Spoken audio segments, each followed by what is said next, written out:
ओम नमो भगवते वासुदेवाय नमः। स्वागत है आप सभी का मेरे यूट्यूब चैनल पर। आज मैं आपको जया एकादशी की कथा सुना रहा हूँ।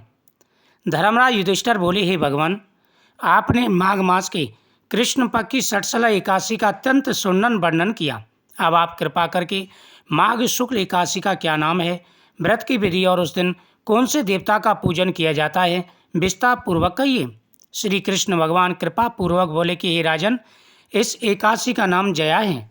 इसका व्रत करने से मनुष्य ब्रह्म हत्यादि पापों से छूटकर स्वर्ग की प्राप्ति करता है, पिशाच आदि योनियों से भी मुक्ति मिल जाती है। अतएव इस व्रत को विधि पूर्वक करना चाहिए।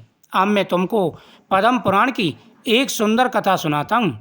इस कथा के श्रवण करने से एकादशी के व्रत का पुण्य फल प्राप्त होता है। देवराज इंद्र स्वर्ग में राज करते थे और अन्य सब देवतागण सुखपूर्वक स्वर्ग में रहते थे।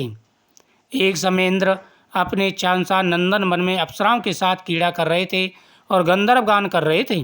उन गंधर्वों में प्रसिद्ध पुष्पदत्त तथा उसकी कन्या पुष्पावती और चित्रसेन तथा उसकी स्त्री मलिन भी थी। मलिन का पुत्र पुष्पवान और उसका पुत्र माल्यवान भी उपस्थित थे। उस समय पुष्पावती नामक एक गंधर्व स्त्री माल्यवान को देखकर उस पर मोहित हो गई और काम बाण से चलायमान होने लगी। उसने रूप, सौंदर्य, हाव भाव आदि द्वारा माल्यवान को वश में कर लिया। पुष्पावती की सुंदरता को देखकर माल्यवान भी उसके ऊपर मोहित हो गया। अतः ये दोनों कामदेव के वश में हो गए, परंतु फिर भी इंद्र के बुलाने पर नृत्य गान के लिए जाना पड़ा और अप्सराओं के साथ गान शुरू किया।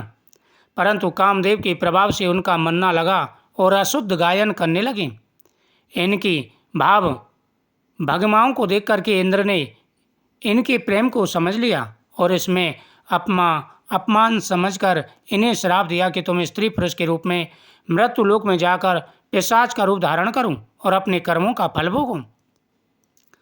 इंद्र का श्राप सुनकर ये दोनों अत्यंत दुखी हुए और हिमाचल पर्वत पर पिशाच बनकर अपना जीवन व्यतीत करने लगे। रात दिन में उन्हें एक क्षण भी निंद्रा नहीं आती थी। उस स्थान पर अत्यंत सर्दी थी। उनके दांत सर्दी से कटकटा रहे थे। एक दिन पिशाच ने अपनी पत्नी से कहा, ना मालूम हमने पिछले जन्म में ऐसे कौन से पाप किए हैं जिससे हमें इतनी दुखदाई यह पिशाच योनि प्राप्त हुई। देवयोग से एक दिन माघ मास के शुक्ल पक्ष की जया नाम की एकादशी आई।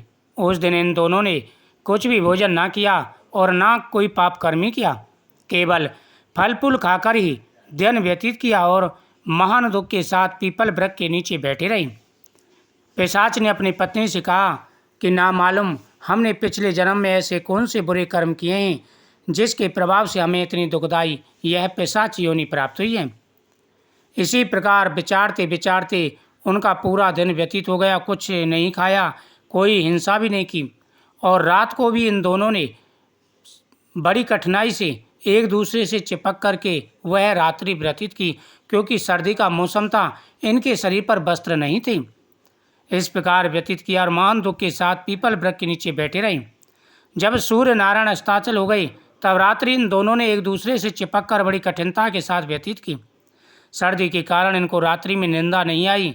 दूसरे दिन प्रातः काल होते ही भगवान के प्रभाव से इनकी पिशाच देह छूट गई और अत्यंत सुंदर अप्सरा गंधर्व की देह धारण करके तथा सुंदर वस्त्रों तथा आभूषणों से अलंकृत होकर स्वर्गलोक को प्रस्थान किया। उस समय आकाश में देवतागण तथा गंधर्व उनकी स्तुति तथा पुष्प वर्षा करने लगे। स्वर्गलोक में जाकर इन दोनों ने देवराज इंद्र को प्रणाम किया। इंद्र ने इनको अपने प्रथम रूप में देखकर अत्यंत चकित होकर के पूछा, अपनी पिशाच योनि से किस प्रकार से तुमने छुटकारा पाया, सो बताइए। यह सुनकर माल्यवान बोले कि हे देवेंद्र, भगवान विष्णु की कृपा और जया एकादशी के व्रत के प्रभाव से हमारी पिशाच देह छूटी है। तब इंद्र बोले कि हे माल्यवान, भगवान की कृपा और एकादशी के व्रत से न केवल तुम्हारी पिशाच देह छूट गई, वरन हम लोगों की भी बंधनी हो गए हो, क्योंकि भगवान विष्णु भगवान शिव के भक्त हम लोगों के बंधनी हैं। अतः आप धन्य हैं। अब आप पुष्पावती के साथ जाकर विहार करो। श्री कृष्ण भगवान कहने लगे, हे राजा युधिष्ठिर, इस जया एकादशी के व्रत से बुरी योनि छूट जाती है। जिस मनुष्य ने इस एकादशी का व्रत किया उसने मानो सब यज्ञ जप दान आदि कर लिए। जो मनुष्य जय एकादशी का व्रत करते हैं वे अवश्य 1000 वर्ष तक स्वर्ग में निवास करते हैं। एकादशी के दिन पूरे नियम के साथ में इस व्रत को अवश्य करना चाहिए। ओम नमो भगवते वासुदेवाय नमः।